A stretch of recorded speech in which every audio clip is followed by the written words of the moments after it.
Our next measurement will be dissolved oxygen. For this procedure, you will need the blue dissolved oxygen kit. Take a look at the top to make sure you have the right one. It should say dissolved oxygen right at the top. You will also need a bowl or a bottle of distilled water. Again, it will be labeled distilled water on the side. And then you will need gloves, a water bottle, and safety glasses for this. This activity is best done at a picnic table, but if your site does not have a picnic table or a table of some kind, we also provide this folding step that you can put on a flat spot to do most of the activity. The first part of this activity is going to be to find our water sampling bottle in the test kit. It is labeled water sampling bottle. There's a very specific way for filling this sample bottle that we will show you.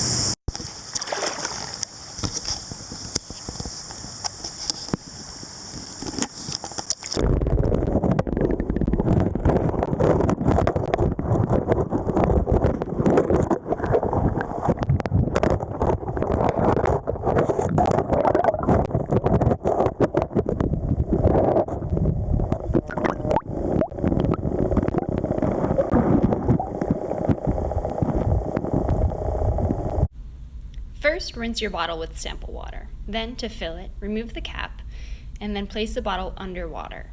We want to get all the air bubbles out, so if there are still bubbles, tap it underwater to remove all of the air.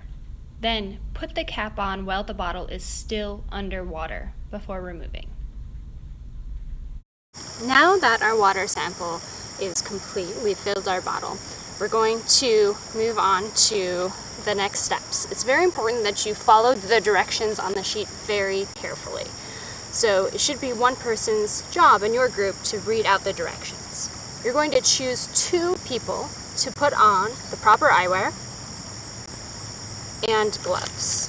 These will be the only 2 people who will be handling chemicals at all during this procedure.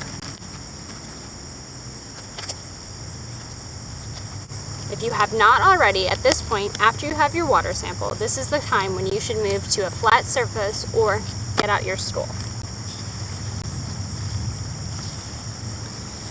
So the next step is to find and remove the following bottles from your test kit here. They're all labeled with their name as well as a number. So, bottle number 1, labeled number 1, is magnesium sulfate solution. And bottle number 2, labeled number 2, is alkaline potassium iodine azotate. You will also need your water sampling bottle. So the first thing you are going to do is remove the cap from the water sample bottle. The other person can be removing the cap to number 1.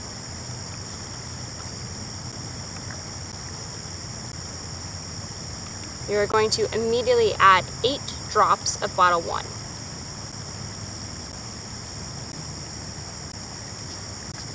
And then immediately add 8 drops of bottle 2.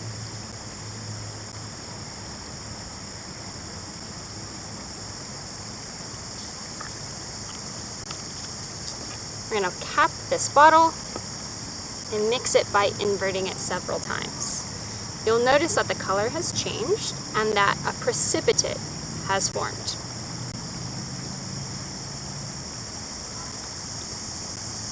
Our next step is to allow the precipitate to settle below the shoulder of the bottle.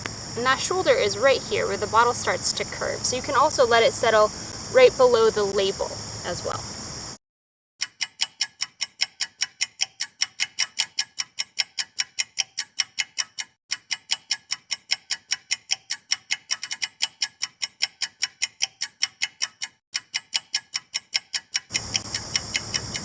Alright, the precipitate has settled below the shoulder of the bottle. So, now we are going to get bottle 3, sulfuric acid, ready. We can uncap carefully our bottle and add 8 drops of sulfuric acid.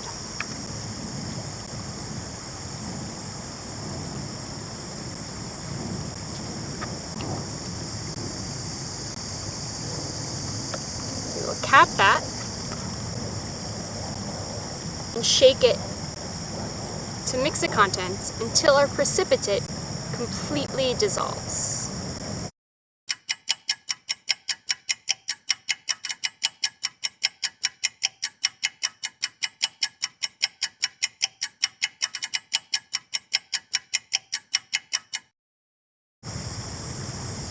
So you can see our sample has turned either a yellow or gold color, and it will turn that color, a range of these colors, if dissolved oxygen is in the water at all.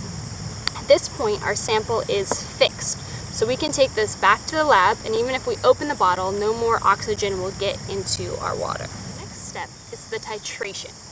So we have our fixed sample here. So the first thing is to remove the titration bottle from the kit. The titration bottle looks like a long tube, has a plastic cap with a hole in the middle. We are going to fill the titration bottle to 20 milliliters with our fixed sample. That's our orange sample here, yellow to orange. I'm going to fill it to the 20 milliliter line.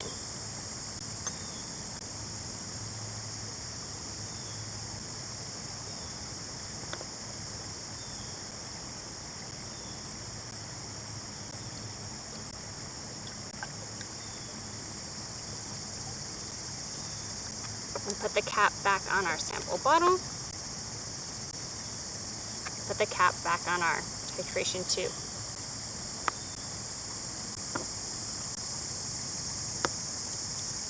Next, we are going to remove the titration plunger from our kit. So it looks almost like a syringe. So what you'll do first is to press the plunger all the way in. Next, we find bottle number 4, sodium thiosulfate. It is labeled bottle number 4. We insert our syringe firmly into the top of the sodium thiosulfate. Then we carefully invert the bottle and pull on the plunger until the plunger is at the 0 line on the scale.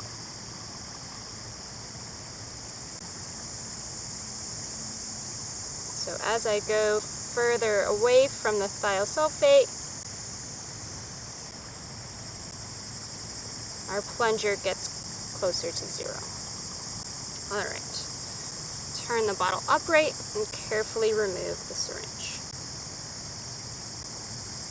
Make sure to put a cap on the sodium thiosulfate. So at this point we need to look at our sample. If it is a very pale yellow, we are going to skip ahead a few steps. But because ours is more of an orange-yellow color, we're going to go on to step number 9. So we're going to carefully insert the top of our syringe into our titration bottle. And then we're going to add 1 drop at a time to the solution. After each drop, we will swirl the solution until it turns from this yellow-brown color to a pale yellow.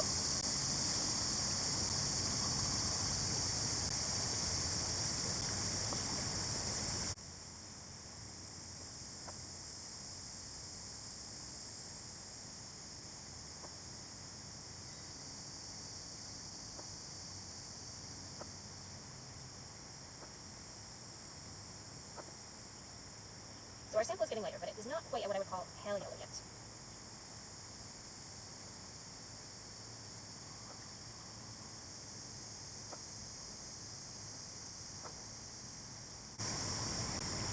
Alright, at this point, if we compare our fixed sample and the one that we have added the sodium thiosulfate to, you can see our new one is much more of a paler yellow.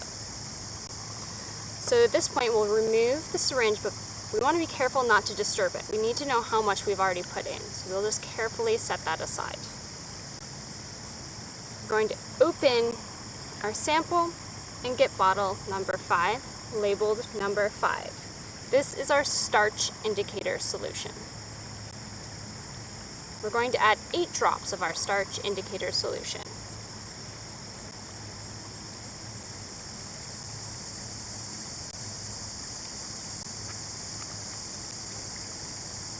you can see that our sample has turned a dark blue. We'll put the cap back on the titration bottle and add our syringe again. Again, we will add 1 drop at a time, swirling after every drop until this time we're looking for the solution to become completely clear.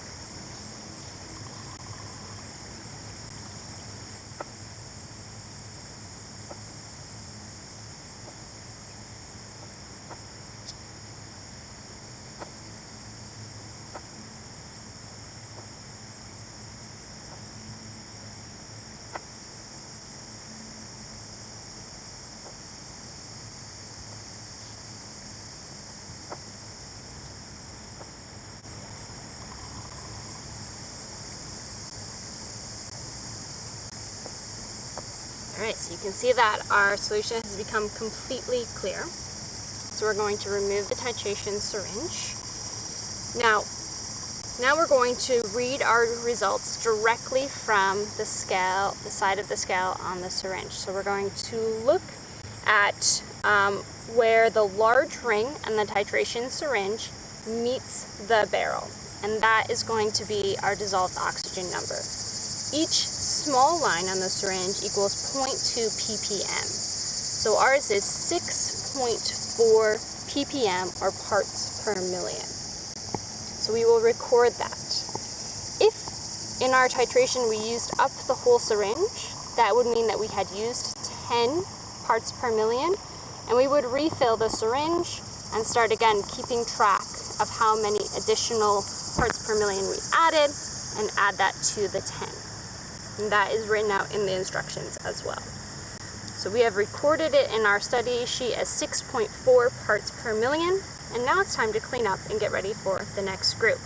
So to do that, you're going to find your bottle labeled waste. All of your chemicals in sample, all of your used chemicals in sample water is going to go into this waste bottle. So I'll put the sodium thiosulfate away, and we'll carefully pour our chemicals in there.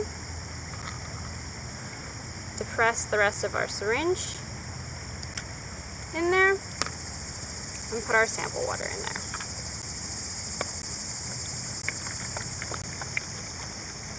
Now we want to prepare the kit for the next group.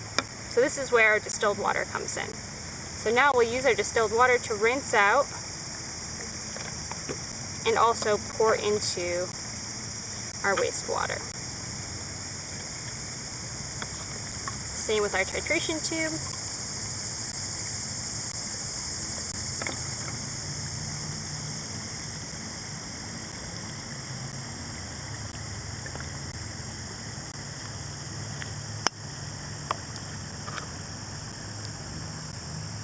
And even our syringe.